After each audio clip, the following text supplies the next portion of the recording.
नमस्कार, मी doctor Mayuri from doctor Mayuri's physiotherapy clinic.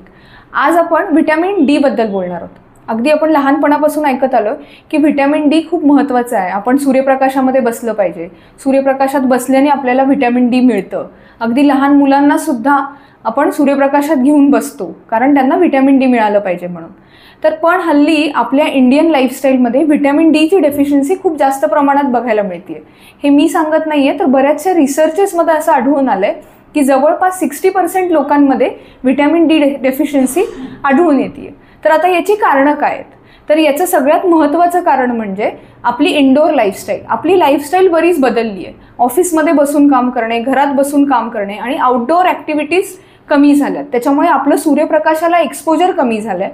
त्याचप्रमाणे लॅक ऑफ एक्सरसाइज हे सुद्धा एक कारण सांगितलं जातं व्हिटॅमिन डीच्या डेफिशियन्सीसाठी। आता हा व्हिटॅमिन D3 एवढा इम्पॉर्टंट काय? तर व्हिटॅमिन डी ची डेफिशियन्सी असल्यानंतर कॅल्शियम ॲब्झॉर्प्शन कमी होतं।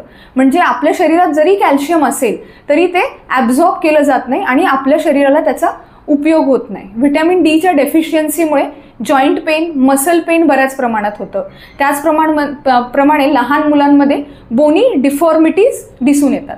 त्यामुळे आपण जर ब्लड टेस्ट केल्या असतील आणि आपल्यामध्ये व्हिटॅमिन डी डेफिशियन्सी आढळून आली असेल तर डॉक्टरांच्या सल्ल्याने त्याची सप्लिमेंट्स चालू करणं खूप जास्त गरजेचं आहे आणि आपलं जे एक्सपोजर आहे सूर्यप्रकाशाला ते सुद्धा वाढवणं खूप जास्त गरजेचं आहे। थँक्यू।